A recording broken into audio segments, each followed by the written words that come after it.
Hello, hello, everyone. Hi, here, here we are. We're live. Sorry about being late. Claire, the Ethical Tailor, will be on soon. She's having a little bit of technical difficulties, so we'll get her in very soon. But I thought I would go ahead and go live, not to keep you guys waiting. And I just wanted to, you know, kind of come on and share a few things. This is Sunday Funday, but this is also real life, right? So, um, yeah, I usually like to be very lighthearted on Sundays, bring in somebody creative because, this is coffee, cults, and crafts. So I don't have any coffee yet. I think my hubby's going to bring me some coffee. And, crafts is in the name. So we're going to talk about crafts. But the name of my channel is Coffee, Cults, and Crafts. And that's a little cult sandwich, I call it. And, you know, I'll be honest with y'all. I mean, we're all friends here, right? Uh, you know, my heart is heavy today.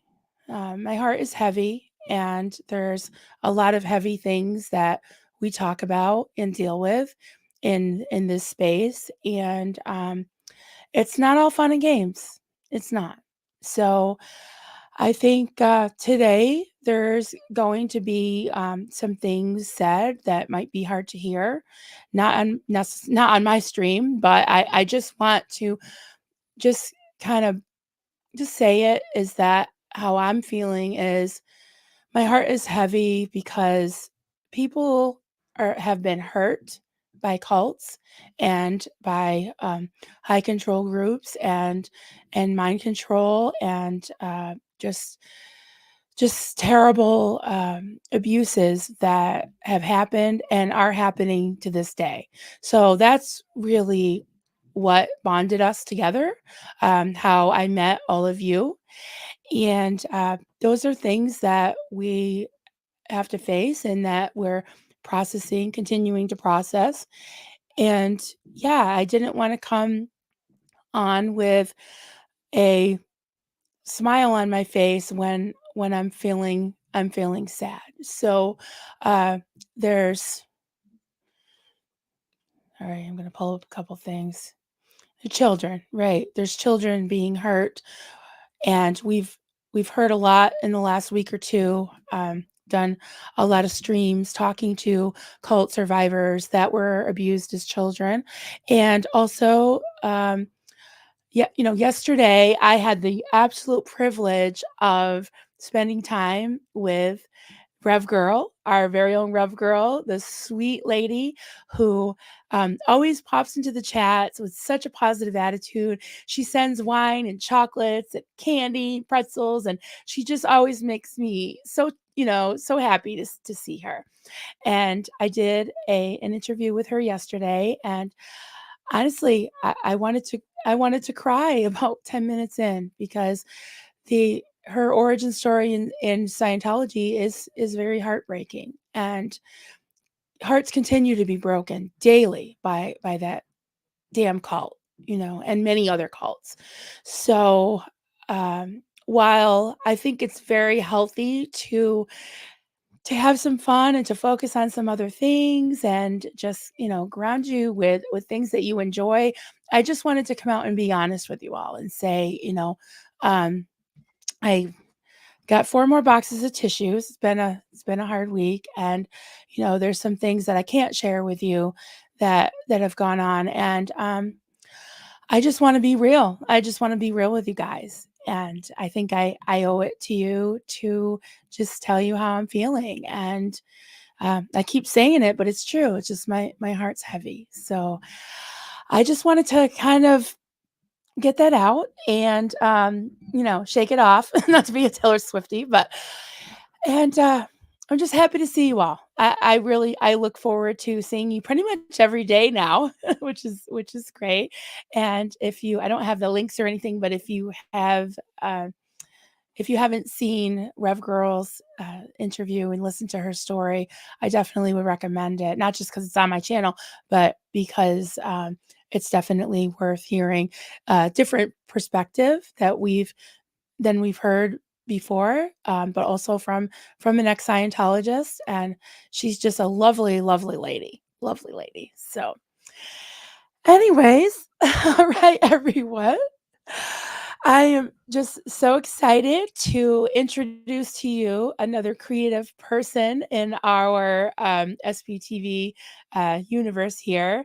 And you have, a lot of you have met her on Clearwater Chad's pre show, and she is a tailor. So she makes clothing. I won't call her a seamstress. I'm not sure. I think the difference is she creates clothing, and sews them. So I don't know a lot about it, I'll be honest, but we do have Penny 5A in the backstage, and she also sews. So I'm excited that she'll probably have some questions, and it's great to see other people's craft. I loved having Joe on, and she was showing us her instruments and explaining how she makes them, which is just mind blowing. And last week we had Sin from Simply Good, and she's just a hoot, just so much fun to spend time with. And she was sharing recipes and tips and tricks. So yeah, so welcome everybody. Thank you for listening to me when I first came on. I'm a little bit of a hot mess today, but we'll rally. We always do, right? So even though there's a little bit of sadness in my heart, we're gonna just have fun and talk about things, and send us your questions and your comments, and we can you can ask us anything. So without further ado, I want to introduce the lovely Claire, the Ethical Tailor. Welcome. You're right. Hello. First of So, all, I will just apologise because as moving as obviously your first bit is my sister's baby shower today, so there may be some noisy children. oh, that's So, okay. And we won't keep you long. This day oh, is the ball is already rolling. This day is going to be a I was big going to say day. they've had like 2 hours of me. It's fine. Yeah. Yeah, we'll try to keep it around an hour or so. We'll see how it goes. But Oh, it's cool. so Yeah. welcome. I'm so glad you're Hey, here. thank you. And if you want to introduce yourself I mean, a lot of people in the chat probably already know who you are, but Oh, I don't know. I get nervous that anyone doesn't even know who I am. So my name's Claire. I'm from Harlem in Essex, but I live in London in the UK. I yes, am a tailor and not a seamstress. So the right. difference That's is, what I figured. Yes, a tailor is very different, I'm sure. hey Julia, and everyone else in the chat. I've seen your hellos. Yeah, so a tailor is someone who can go from making a pattern like literally by seeing someone almost. So I'm not quite as good that I can look at someone and like know their size. Some tailors are very good like that, but I'm more in that I can see an image and I know how to make that. So yes, so a tailor is someone who can sort of start from there and and then sort of kind of create a garment with Nice. by creating a pattern and then go through to the whole making side and everything. I haven't done bespoke tailoring as a as in that I've sort of like that's what I've learned my practice, but I do class myself as a bespoke tailor because I do make stuff for people personally all the time, and do a lot of like wedding inspiration shoots. So if you go on on my Instagram, then that's the Ethical Nice. Tailor as well. Then you'll see a lot of those shoots on there. And then where versus a seamstress, who is someone who mostly just will sew. And then a dressmaker is someone who makes like garments from a pattern, but they won't have You're made the pattern. It will be right. often be a full pattern. Right. So if you do make your own patterns and you make the garment, then call yourself a tailor. Tailor. Yeah. Yeah. So like tailor made, something's tailor made. That makes Exactly. sense. That definitely Yeah. makes sense. And there's sort of kind of within the whole sort of sector as such, people have then come up with this term called sewist to sort of because obviously like tailor is fairly like gender neutral, whereas like seamstress and Right. dressmaker sort of classes more like sort of females, but obviously there's more and more guys getting into it. So a sewist is then sort of kind of someone that just sews up stuff. Oh, okay. I get it. So, like, I Um, would consider you an artist because if you oh, look thank at you. someone, well, yeah, if you're making your own pattern by looking at someone and tailoring it to them, that's where probably that term comes from. Yeah, Yeah. that is interesting. That's interesting because I crochet. I'm a Mm, crocheter. I don't know what you're called, but a little bit different than someone who, just makes blankets, and then I do amigurumi, which is, the stuffed animals and things, but I do look at something, it's almost like creating a drawing in my mind. Like look at right. shapes and things. So, when I did this guy, Yeah. you Oh, know, love your singing. so I'm having a hard time actually writing the pattern to, so that I somebody else bet. could make one, but yeah, so, yeah, I kinda get Yeah, I that, think like, that would they go don't really have well.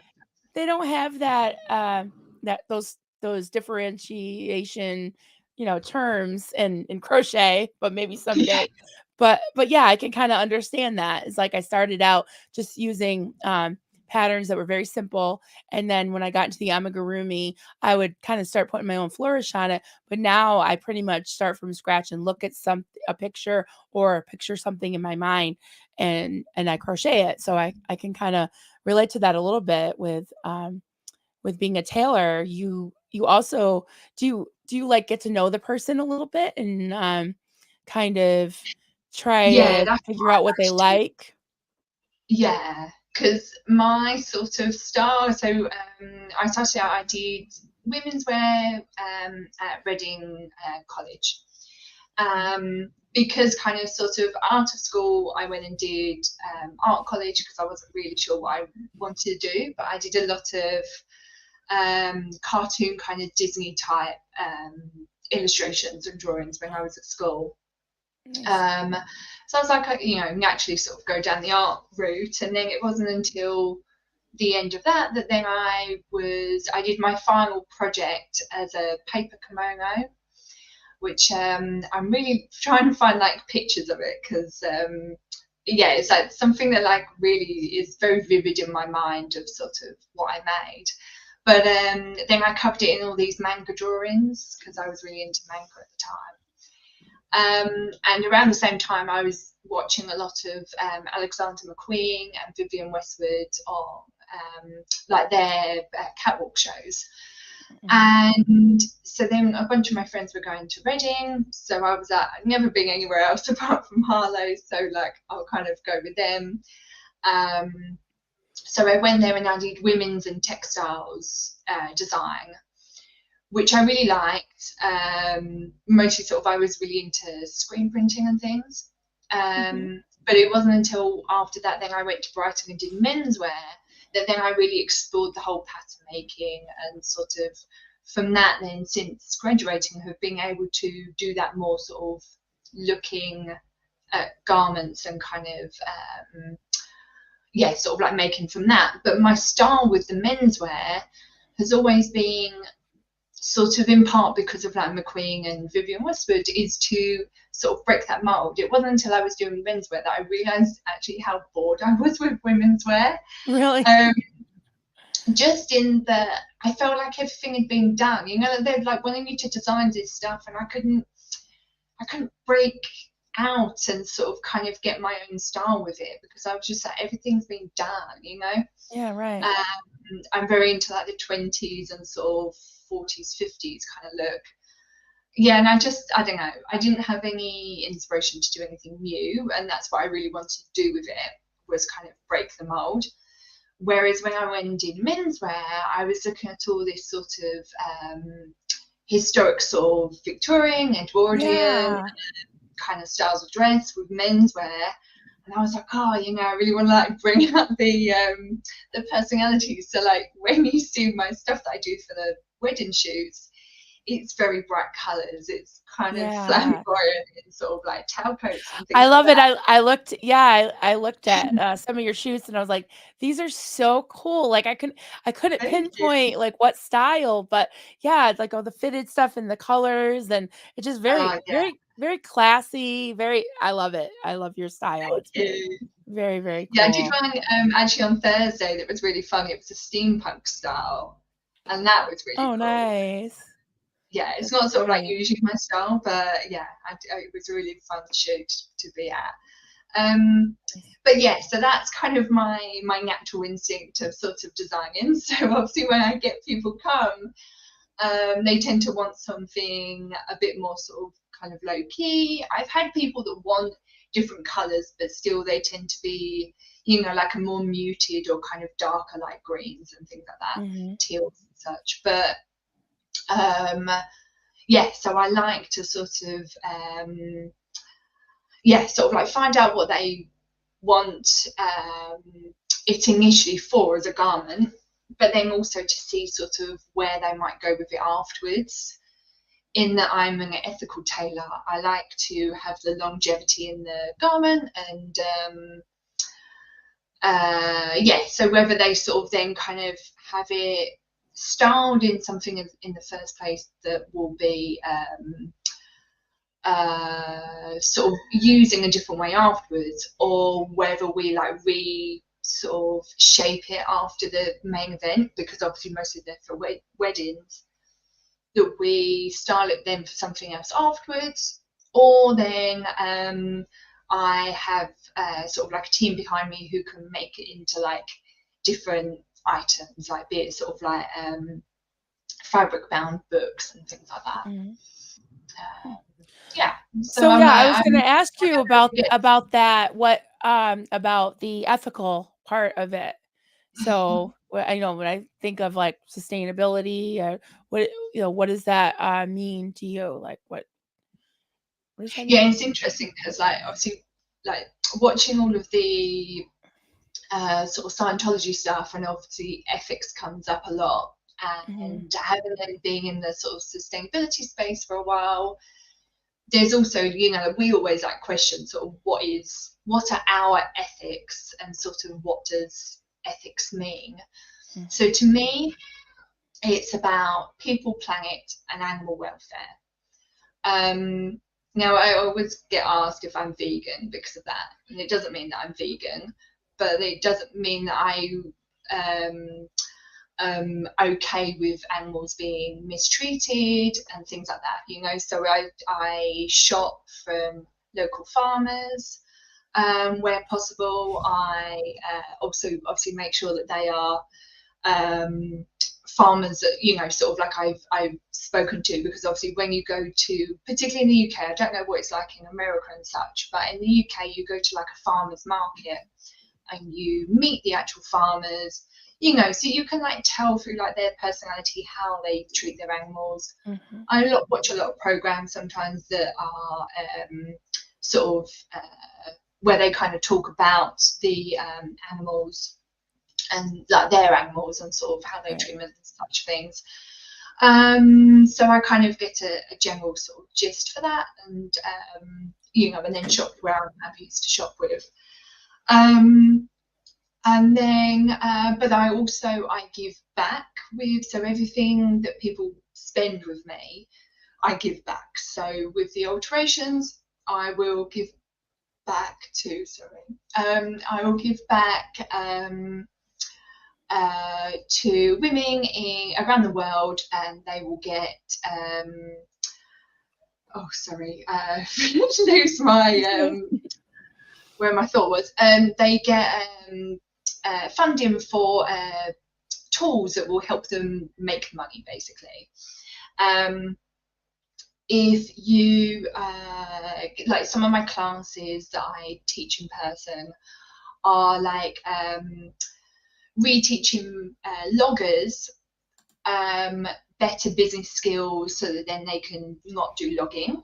And then for another one, I then replant the trees. So that's in Borneo in particular. I have other ones where I that's it. Yeah, one of the girls that started work with me, for her starting work, I asked her what she wanted to fund, and she funded animals getting like all their jabs and things in, again, like sort of, I can't remember if that was a particular country or if that was generally around the world, but they're all like these particular projects that, you know, like it's like guaranteed you get stories about like where the money's going and who's helping. So that was, yeah, like to give all the injections into nutrients, things like that, animals, like dogs in particular. And then I do other ones where it's so with these notebooks and things that get made from my offcuts, they fund for children to get educational toolkits. So whether it's notebooks, the actual like exercise books, pens, pencils, sort of sports equipment and things like that, because my thing is sort of like around people is and so with on the animal part, actually, I'll go back to that. But the animal part is, you know, sort of their overall sort of, are they being treated well? Are they being fed? You know, sort of, and not just kind of put down because there's so many. And obviously like the neutering of like sort of wild, not wild, like feral animals, like sort of dogs and cats, obviously in particular. So then they're not like sort of just breeding out when sort of you don't. There's so many in that particular place, and they get like obviously all their other injections, so then they're nice and healthy. Then obviously like then they can go on and be rehomed. And then around people, it's like, you know, so poverty is obviously a big thing for me. So it's like, you can give someone food, but unless you teach them how to make the food or how to grow the food, they're never gonna, you know, sort of like kind of learn and help to better themselves. People always want to better themselves. They're not wanting to be in that situation for no good reason. So I'm like, you know, so what better can I do than give people the tools as well as the education? So that's then where for my teaching, I have pay it forward, where you can pay for someone else to get a class. Yeah, because then people have the tools and the skills to then be able to then earn their own money. And then Planet is then sort of doing all I can to raise awareness about climate change and making sure that then people sort of obviously keep like wearing the garments that they already have in their wardrobes, which is why I do alterations and repairs is like the main thing apart from my teaching. I only make when people want me to make. I don't just make for the sake of making clothing, that is.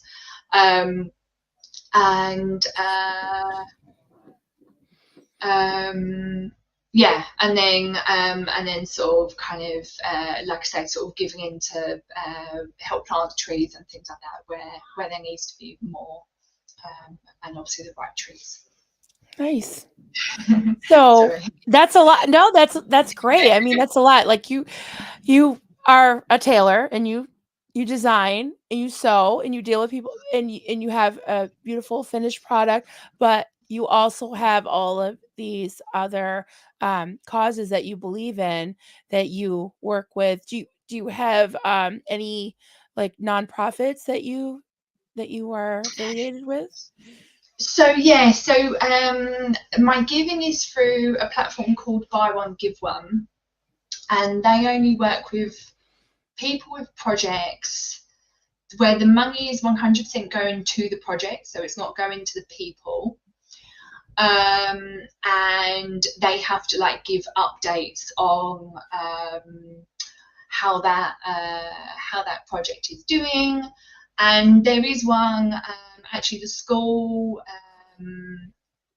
toolkit, because I was giving exercise books, and then that got fully funded. So then I started funding for sports equipment and musical instruments. Wow, nice. And then there was another one. Oh, and then when people get something made with me, I pay for projects that help children get out of being child trafficked, basically. Oh, wow.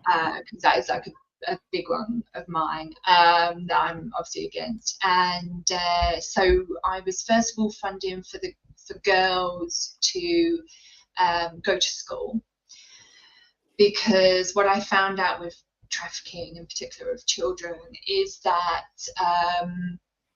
it's like how we see it in Europe with like the refugees, is that there is not the people themselves, obviously they want to have a better life, but it's not just them going, oh yeah, I'll sell my child. It's someone coming to them and sort of going, oh, we'll give you this money. Oh, you're in this sort of financial trouble, we'll do this for you. You're trying to get wherever. So it's these gangs like going around and trying to sort of like give people sort of another sort of benefit kind of thing. So then they end up going, oh, sort of maybe I should do that, or like I've got no other choice. So so this project was I funded them to send the kids to school, because then as long as they're in school, then they're not at home, where sort of like the family can be like, oh, look, not the family, but someone can go to the family and be like, oh, instead of them being at home, like they're cleaning or cooking, whatever they're doing as a child, not at school, but they that someone's not going to be like, it's going to make them less accessible for someone to go, I will pay you money for them. Right. So then the new one, so that one got funded, which is really amazing. And then the new one that then I started funding was for the family to get financial advice. Because like I say, that just kind of, from what I've heard, like that sort of kind of in my mind sort of goes off of that, is that, as long as they can get that education, then hopefully then their finances will be in a better position, and right. Then they won't obviously have to go through that means. Obviously there's as with Scientology and such, there's other things that can happen as to why then kids can get trafficked, which is then why recently when they redid the website, I went and signed up with the Aftermath Foundation to provide jobs for people when they come out. I haven't been accepted for it yet, so hopefully soon. I'm sure you will. Yeah, but it's just, it's sort of like the more I hear about these things, I just want to do all that. Hey, so what?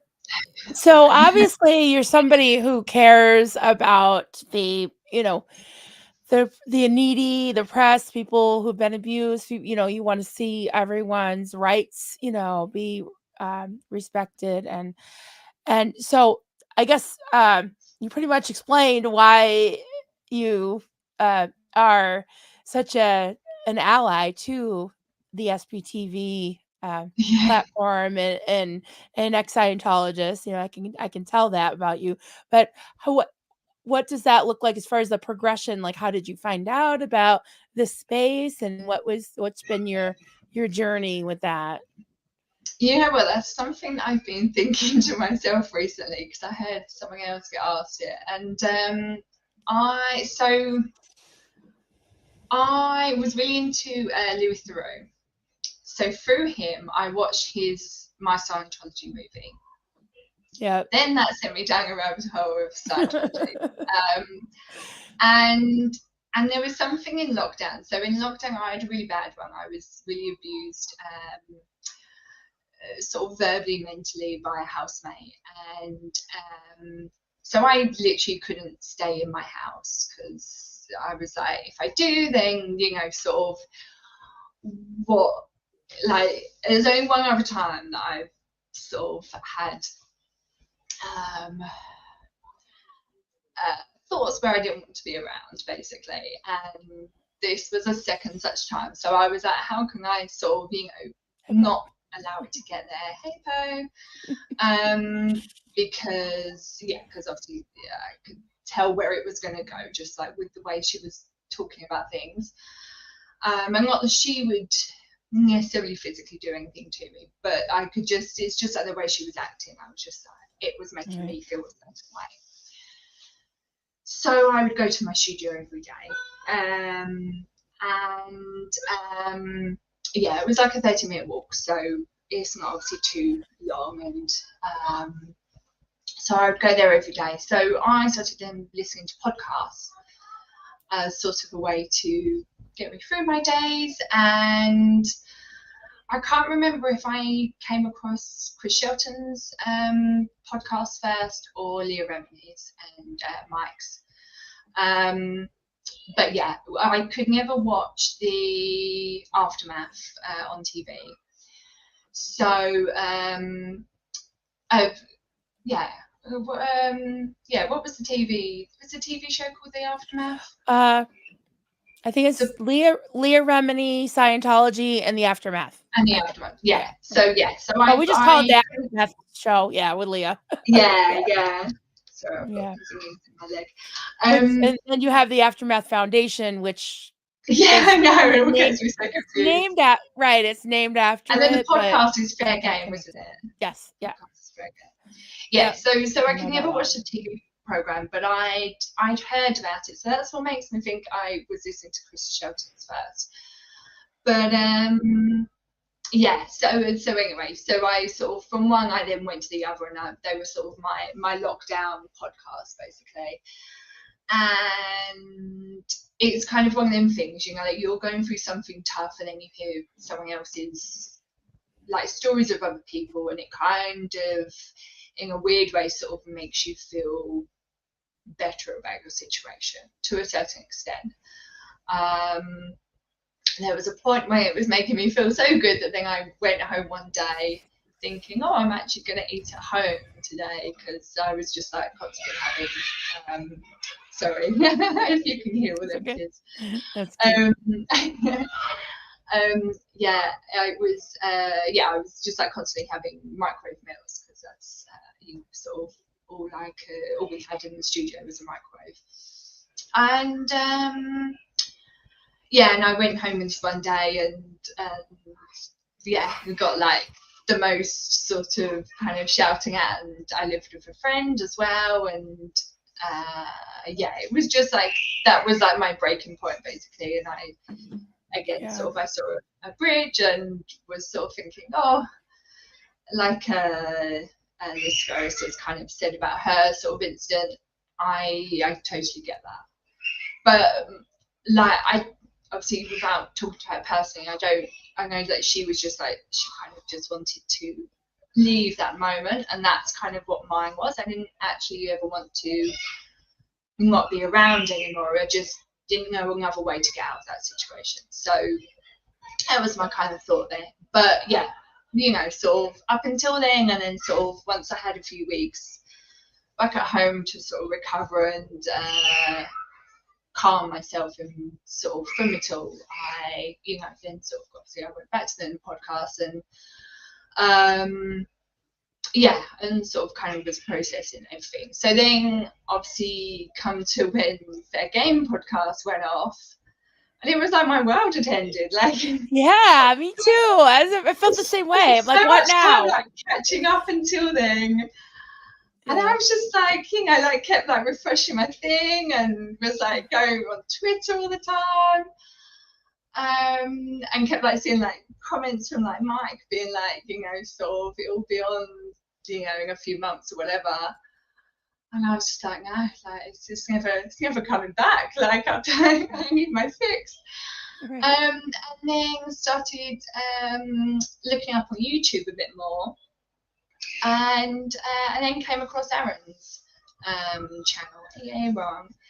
And yeah, and then and obviously sort of then seeing like Mike obviously come on there was just like a dream come true. And then now like with him and Leah on here, I'm just like over the moon, because it's not because obviously like Leah's a celebrity, it's her passion and enthusiasm and her humor at times and things like that. I really sort of get that, because I know that I'm quite like it with people, and sort of and think that people think I'm a bit overwhelming with it, but I like her sort of like want to like do so much, and kind of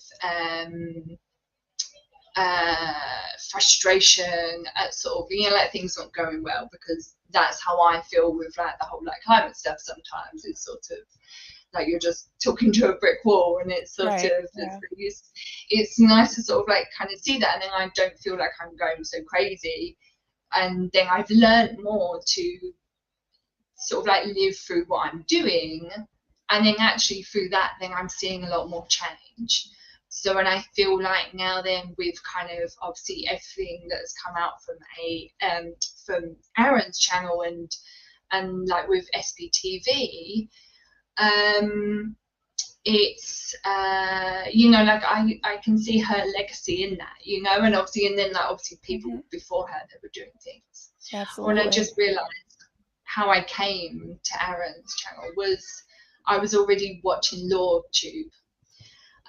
So I'm a law nerd before I'm an Everin.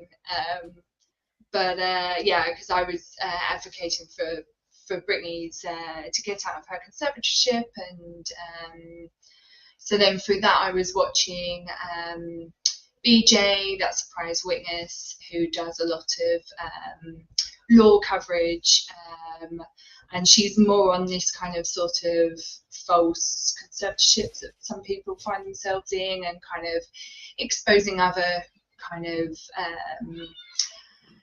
sort of crazy Yeah, sort of you can go down so many rabbit holes. Yeah. Yeah, and then her and then MVD Baker at the same time. So it's like when she's like mentioned him, and then now like he's being on Natalie Lorichik, like yeah, they're like I know them sort of like kind of previous. So it's really nice like seeing the whole merging. Yeah, so is this your handle for your channel? So it's at the Ethical Tailor. So anybody watching, if you can head on over. Now, is this streaming to your channel right now? It Or no? should be, yeah. It should be. Although Okay. it wouldn't come up on my what's it? My StreamYard. When I went into your link, it has it. This is why I had a bit of trouble sort of getting on here. It had it like the Okay. city all is, so it should be. I hope so. Okay. Yeah, I don't see it on my Maybe end, so hopefully it in is. the chat if they're on here. Hey, Mark. By the way, Yeah. thank you very much for my thank you video for my Claire Bear mug. So I will say, now that I see you, Hey there. I was although Claire did my jumper one, I was kind of hoping for my leader Claire to come and Oh, Claire do my thank Oh, you Mark. video. Yeah, Mark did a video for all the thank yous for I don't have my shirt. I tried to dress up for you today because you're a tailor. Oh, So, good, I but like it. last week I wore my Xenu is my homeboy shirt. I love that. I saw that, yeah. And I got this Save Bob Ferris mouse Oh, pad. amazing. Yeah, that was really cool, Mark, to see that video. But I know you wanted Claire because her name's Claire. Jeez, Mark, Because you should have known. I wrote on it. I'm so pleased to be seen, or something like that, as a fellow Claire, and like, as an always Claire Bear, or something like that. I said, because I was like, that's the Claire Bear is my cult. Yeah, I will tell Claire. Thank you Yeah. for that. Yeah, I'm like totally starstruck. that's cute. I think it's And amazing. I love your little flower wreath. It's Oh, very thank Claire you. Bear-esque. Yes, it's Yeah, very yeah. cheerful. Well, That's you know, awesome. because like obviously I'm seeing my niece, so I've got to dress up for her, and I'm wearing one thing exorcist. She did ask if she could come in on this, and I was like, you've got to ask your mum because she's only like 7.5. Well, she's going to be 8 in November, but I'm just like, I know I'm a bit funny with sort of like obviously kids coming on, like you know, like Yeah. being on the internet and things like that. So I was like, Yeah. only if she, but like Yeah. literally from like day dot, she's been like, she does everything as if she's doing some YouTube channel. And my sister isn't even that big on watching YouTube. Oh, I'm just that's like, so cute. I love it. She wants to be she's on well TV. Yeah. excited. So, people are talking about, okay, I dress my stuffies up Oh, according to their choice. The fabric store knows them well. So, that is people are amazing. talking about making outfits for their pets and for their stuffed Oh, animals. I yeah, love I've never this. had a pet that likes to dress up, so I've not been on that, but. Yeah. I will say that I apparently, and I don't have any recollection of this, I remember always playing with my Barbies and I would recreate the adverts in our back garden or in the toilet sink. But apparently I would, because the fashion part, sort of like clothing and that, I only remember, being like I say, like out of sort of college really, because even in school we only made like a tie-dye beanbag. And I was always very jealous, like when my mum was like, "Oh, we had to make our school skirt," and it was so annoying because it had to be like a kill. And I was like, "Oh my god, like I wish I could have done that." But apparently, for my Barbies, I would. So my grandma said that I made clothes for my Barbies, and then my aunt says that I designed them for them. So apparently, it does go vote further, but yeah, I haven't seen any evidence. So I used to crochet outfits for Cabbage Patch Kids. So, oh, oh, that's am I so getting cute. coffee? I never had a Thank you, Cabbage honey. Patch. Oh, Oh, well, don't I go, ended up sir. getting it taken away because I guess this is another whole talk about rabbit No. holes. There was a so you've seen. I want to get to Penny's comment, but I'm gonna put Oh, it down right. Yeah. I'm gonna take it down while I'm talking about Cabbage Patch Kids because Oh. so there was this rumor, kind of decree in some Christian circles that the Cabbage Patch doll was possessed. Oh my God. You know And what? There's a so they were podcast sort I of listen to and banned. they all talk about possessed dolls. And that there was a film that I once watched and it was about the China dolls and they were like really small. We had some little clown ones. And I've always had a weird thing now with dolls. I just Yeah. can't. Yeah. I've always been a wimp about, like, horror movies and stuff, and I not too long ago, my daughter was like, "Oh, you gotta watch this with me." It was like, I think it's called Annabelle, and it was about a doll that, like, just kept coming back and basically, like, following the family. They tried to throw it away, and it came back, and then it just yeah, and it totally went nuts and, like, wreaked all kinds of havoc, and it was super scary, but yeah, So I gotta scary. remind myself, it's just a movie. It's just a movie. Yeah. How's it go? With Yeah. with was it Jurassic Park? My Oh. dad took me because he wanted to go and see it, and I was like, I don't know, maybe 8 or something. Oh, And my mum boy. was like, Yeah. never sort of allowed me to sort of like live it down. But yeah, he took me, and then I had to go to the loo halfway through, and yeah, and then so I went to the loo and I was looking under all of like the doors because it Oh my already done god. that bit where he gets him. So I was like Oh, scared for weeks. yeah, troll dolls were yeah, those Oh, were evil. see, troll dolls I love. Yeah, and then the There's crystal in some their belly was, like, of the devil, it was of the occult or something. Oh my god, like, oh, everything was of the devil. That was, like yeah, oh yeah, of the devil. that's the Yeah, so my thing. poor Poor Cabbage thing, Patch dolls, oh god, 'cause I grew up in the '70s, and it was probably the early '80s when Cabbage Patch Doll came in, but I was probably maybe, I don't know, maybe 9 or 10, I think, when they broke onto the scene, and it was like I think it was one of the first of those Christmas like crazy shortages where everybody was like, you had old ladies like hitting people with purses to try to get to the Cabbage Patch dolls, kind of like that Yeah, Arnold I remember Schwarzenegger movie where they were like, yeah, they were Arnold Schwarzenegger was in, I forgot, Jingle All the Way, where they were that's wrestling each it. Yeah. other to get a doll for his kid, yeah, so it's so funny. But yeah, they were of the devil. Let's Um, say hi to people. Hi, Brisby's oh, hey, Pals. Frisbee. Oh, Yeah, hey, hey, Chad. Sorry, I didn't say hello to you Chad. earlier. Chad. I'm just clicking on their name. They're saying hi to. Yeah, that's fine. Oh, the Furbies. That's right. Yep. Oh, yeah, see, I didn't have a Furby, but I think they're a bit newer for me. I remember them, but I I didn't. had lots of Yeah. trolls, My Little Ponies, Barbies, and like seeing the Barbie movie, I was just like, I had that, I had I that. haven't seen it. I But gotta. my niece has, but she's less of a Barbie person. She was all about My Little Ponies, but more she actually prefers the newer ones. Right. Um, and Lego. So Oh, I did so I did some you earring hair. say you say Lego. You say it correctly. That's good. Yeah. Lego. Kelly Yeah. Kelly Copter will be happy. I I was gonna I say gotta yeah. get her Sorry. on here. Yeah. Yeah. No. I gotta get her That's on here fine. with her Legos. My thing was Star Wars and G.I. Joe. G.I. Joe. Yeah. I didn't have a Ken doll, but I did steal a G.I. Joe from my brothers, Very and good.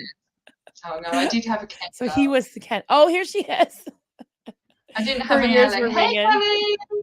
Yeah, Sweet. we Kelly, we had, I don't know if you ever had, but we had my dad for one of the Christmases brought us the electronic Lego train. Oh my god, it was amazing.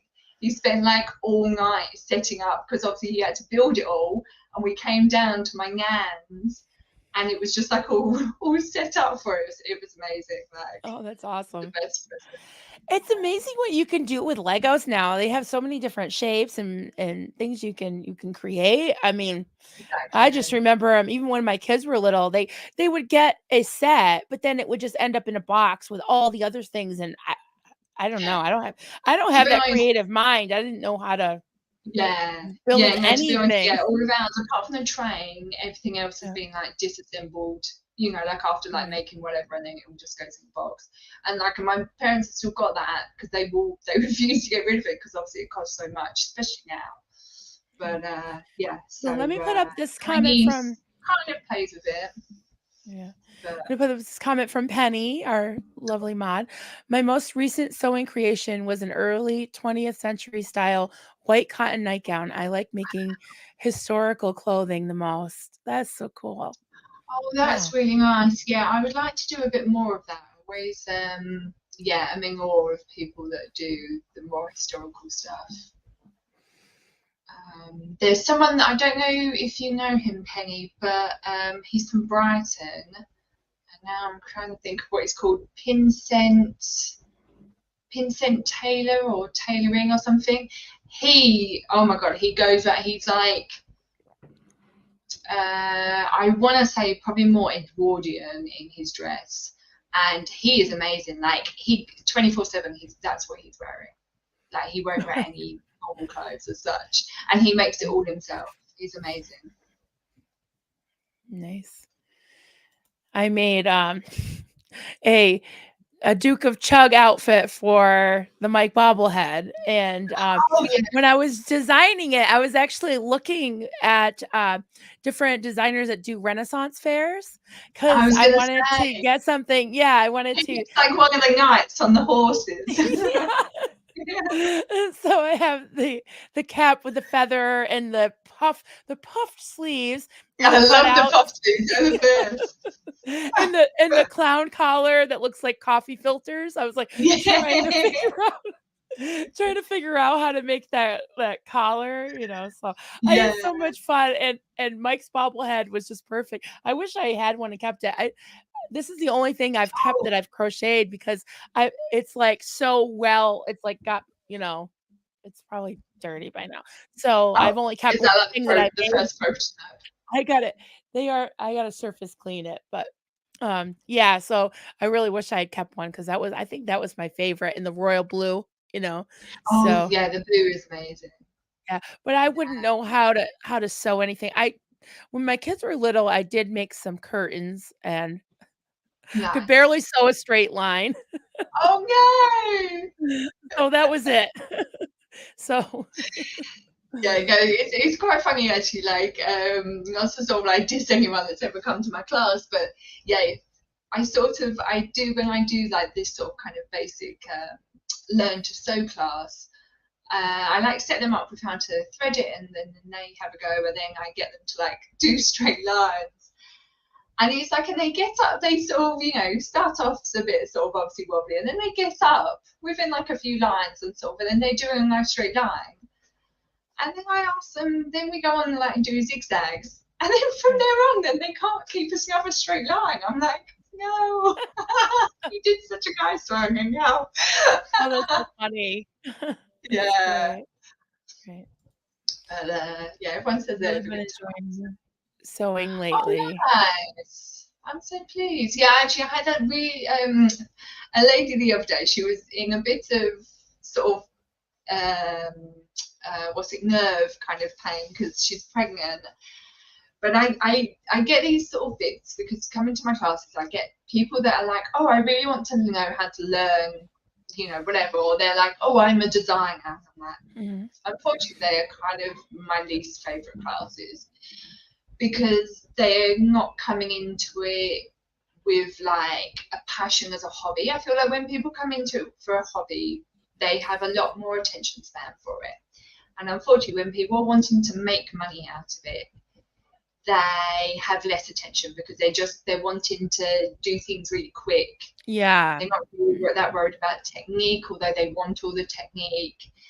So I just find it more of an arduous class. But I had this lady and she was like, I want to learn how to make children's clothes. So all my first thought was, oh, another designer. No, she's pregnant and she wants to make her own kids' clothes. And I just thought that Oh, was well, so sweet. that's awesome. Hi, Hey, Kadini. Sorry, can't stay. Just giving my Brazilian support to lovely. Oh, thank you. Thank you, Katie. sweetie. Yeah. So we got a couple more comments I wanted to pop up Oh yeah. here. Pup Groomer 20. Hey, Pup Groomer. I made Oh, I made my wedding dress when I got married. My hubby helped me that's with the what I want fittings. to do. I love that. He learned a lot and he never realized how much went into tailoring. I Yeah. enjoy purse and bag sewing the most. Nice. Oh, interesting. I'm not a fan of making bags. And shoes. I Yeah. did a bit of footwear when I was at Reading as well, and I did not get on with it. I love shoes, but I can't design them for the life of me. Yeah, that must be hard.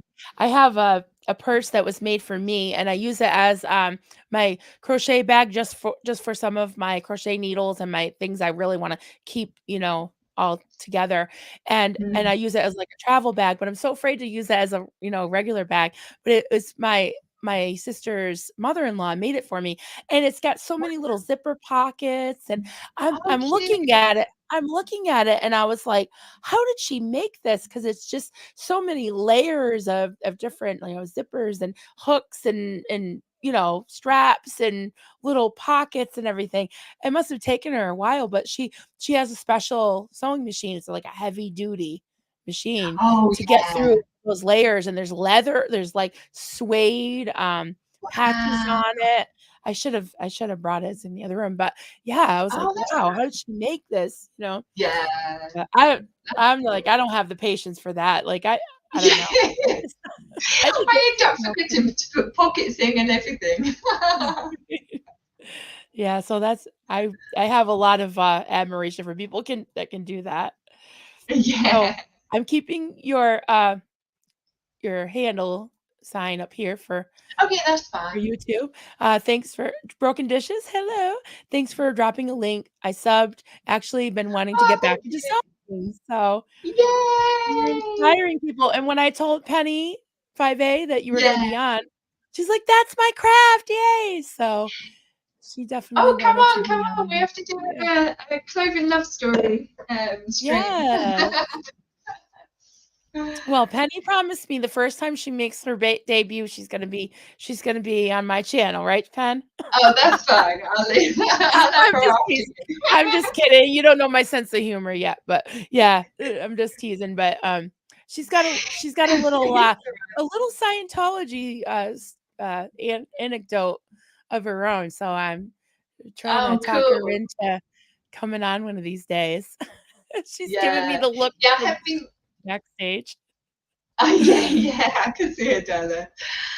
Yeah, I have been thinking like when I hear Liz and Laura actually, but I get, obviously so like nervous to ask anyone.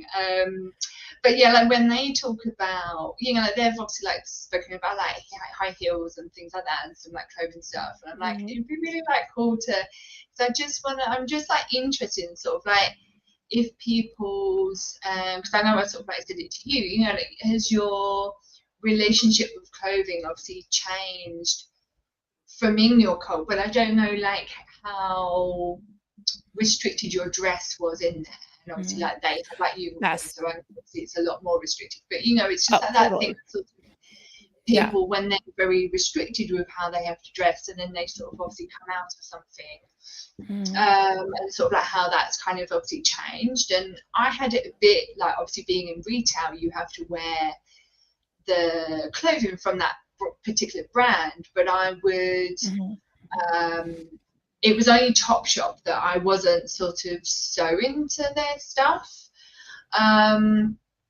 Because yeah, it was just very, my style is more like I say, that's kind of sort of 1920s sort of really drop waist, very sort of sequin and kind of glam, or sort of down to like sort of the 1950s with the kind of sort of tea dresses. Um, to sort of almost a bit sort of kind of glam punking away, I suppose.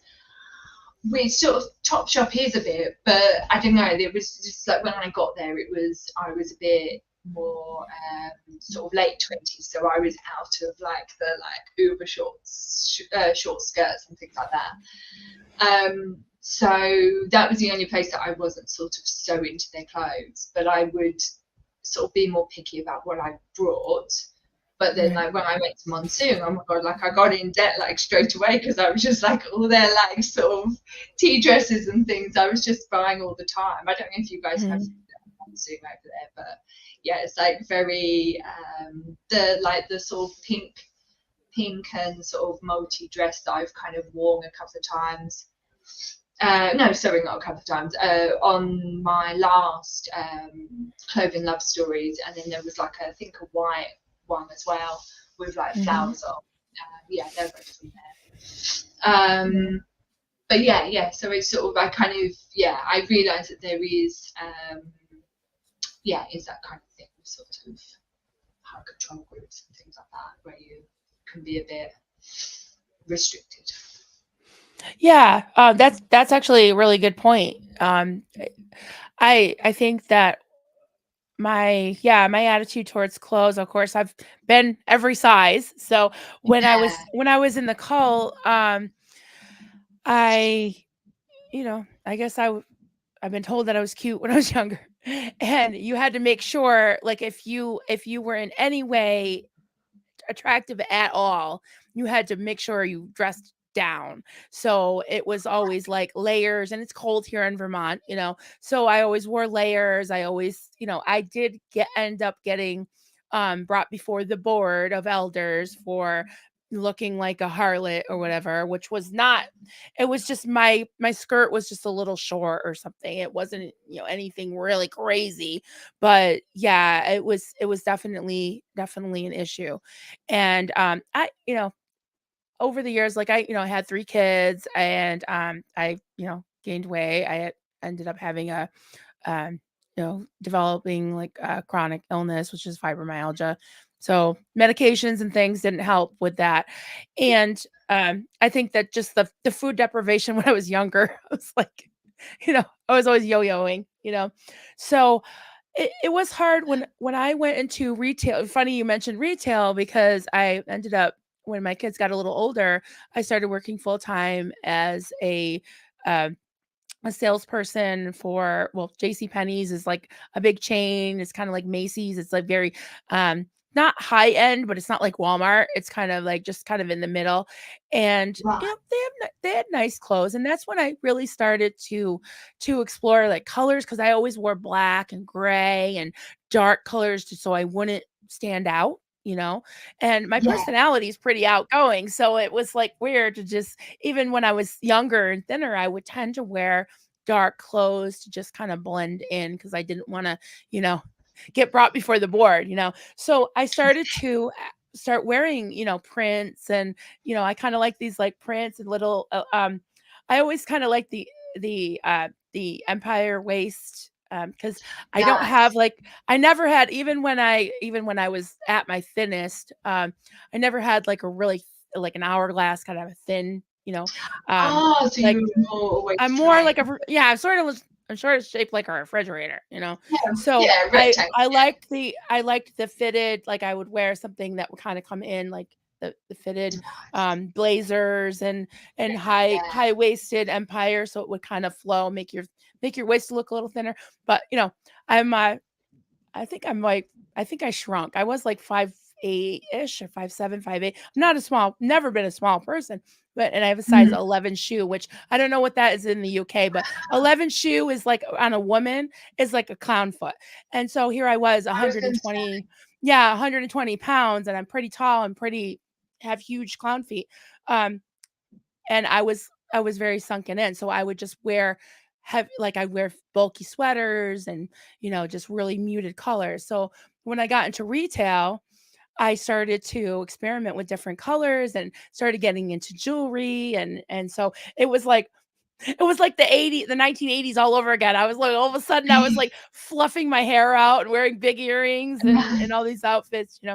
And then when I got into management, I got good discount and I could afford a little more clothes. So, but then when the pandemic hit and JCPenney was tanking, I managed three different stores I was a manager at, and I just kept store hopping because they kept closing.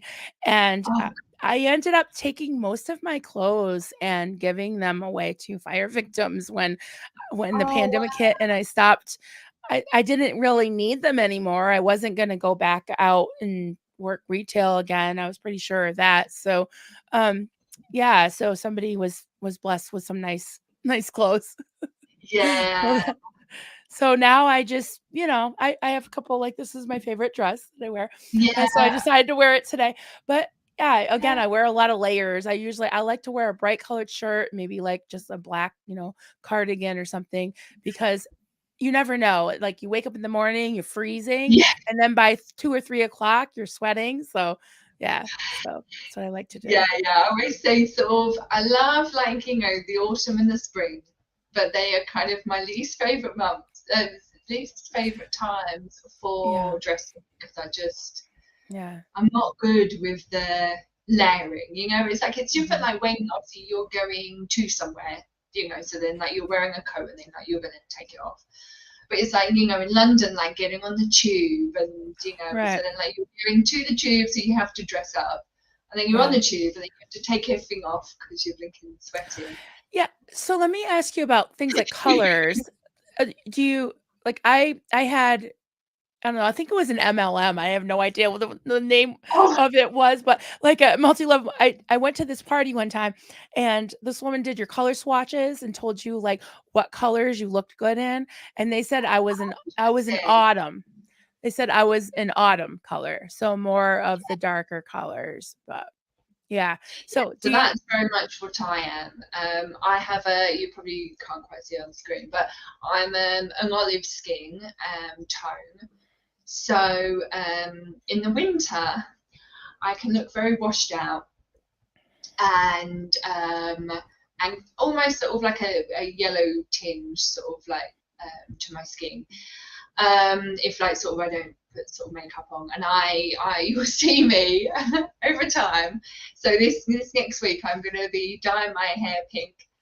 and then I will nice. go darker on top because it's getting to that time where the sun isn't out and it's not bleached. It's like in the summer, it sort of naturally bleaches my Right. hair. Whereas like my sister is like really, really dark hair and then really, really light skin. Yeah, I've almost got this sort of Mediterranean tint to me, which I don't really know where that quite comes from. But so yeah, so then for that, so okay, so I do all that with like my hair to sort of because if I just leave my hair like this, then that's then when it will sort of really show in my face. So I do it darker to sort of give me back then some colour. And then yeah, colours, it's sort of I've got this like dark green skirt on, Pretty. so anything like that, sort of berry kind of reds and purples I really like. When I'm nicely tanned in the summer, I can do like yellows, sort of the brighter yellows, pinks and things like that. Yeah. But yeah, like for the winter that then sort of changes. And but yeah, sort of kind of pink, I would say, in my wardrobe. Oh, and I would say sort of like pink and like an electric blue are kind of my I like fave. blue. I like purples and blues and greens, teal. Yeah. I like all those Yeah, colors. I do. I'm trying to think.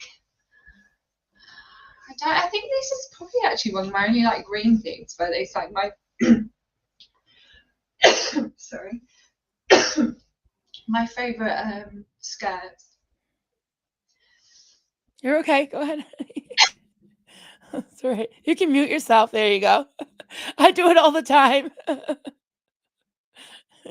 You're good. Let her compose herself. I do that all the time. No worries. Uh, Sorry, I have a bit of a oh, that's nasal okay. That's the thing about being live. Happens to me a lot. like cough, and then I'm like, no, I can't breathe. Oh, right, sorry. And yeah. But I really do like this sort of green. But actually, yeah, thinking about it, it's kind of one of the only green things that I've got. Yeah, so it's sort of like in kind of the pink is sort of like more like the vibrant pink if I wear it in the winter. Yeah, and then like I say, I've got this like really nice like maxi skirt that's an electric blue, and then also this dress that's like it's a vintage one because if I do shop, it's vintage. Otherwise, I just like all my other clothes. It's just like from when I was in retail. But it's got Yeah. these really nice sort of like frilly kind of cuff sleeves, and like you say, sort of with yours, like this is sort of like empire line, and then sort of just goes Mhm. out, nice swishy. Yeah. Must be. Yeah, and it's like an electric blue and a lighter blue and then a white. Yeah, Nice. so they're like my nicest colours, but I can't always wear them. I sort of have Right. to do a lot more. I just wanted to put up Pup Groomer's comment. I love this. I don't wear Oh, nice clothes to work, not for what I do, not when I'm going to probably get pooped or peed on. Yeah. don't. Yeah, my mum has been an assistant teacher for sort of like the later part of her life. And yeah, she would always be like, I'm not getting anything nice because it will just set paint on and things. It's always with Right. uh, Penny's Penny said to her, yeah, what you need is a cute apron. yeah, There you go. exactly. Everyone needs Uh, to have an apron. Although, sort of, I'm probably the most thing easy. The amount of times I go out somewhere after work and I've got threads all over me. Any sewing person will know that. But hey, yeah, Joni. I haven't made myself an apron. She said, I have Oh, no just nice clothes. I don't really have much anymore because I don't really go anywhere. So even Juliana said that to me. No, I'm sure you do. Sort of, they don't need to be expensive, but I'm sure, like you like wearing them and things like that. That's the most that sort of matters about it. It's sort of, yeah. yeah. Well, thank you so much for this was really fun. And I'm just Right. looking to see if anybody has any last minute questions because we have a big day on SPTV today. So Oh, any, right. Yeah, you know what? I'm The whole weekend's been really busy. I was sad that I yeah, missed and your I'm one. To catch back up with that. But there oh, was with Rev one. Girl yesterday, yeah, and later on Yeah.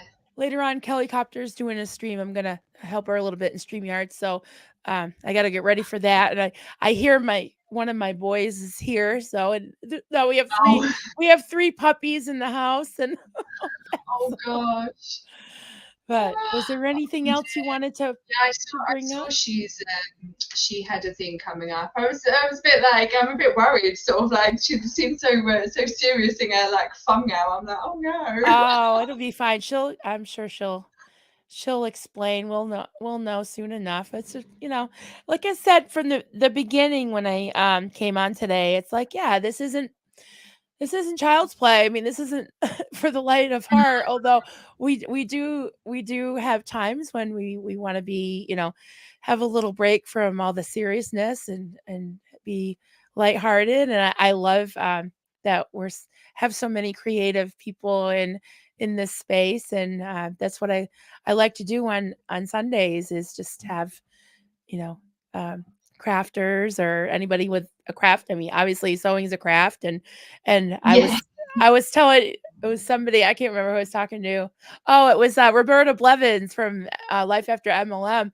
And I was, we were chatting about it and I was like, well, podcasting is a craft. And she's like, oh yeah, it is, yeah, So, exactly. oh yeah. It's so Yeah.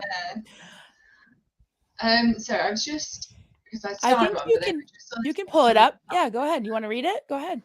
I have several, but I'm one of those groomers that will get down on the floor. Oh, I'm guessing this is about the apron.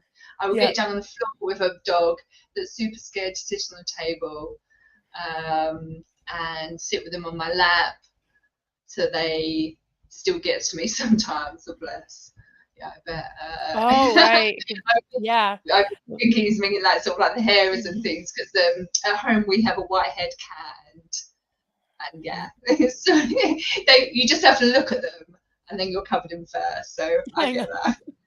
Yeah. All right. Well, thank you so much for joining me today. We'll have to do That's this again sometime. fine. Yeah. All right, everyone. Have a good day, and Thank you. we'll see you on the chats. I'm sure there's lots coming in Yes, today. yes, So definitely. take care, Yeah, yeah. everybody. I look Bye. forward to anytime I see people again. Yeah. Have a good day, everybody. See ya. See you later.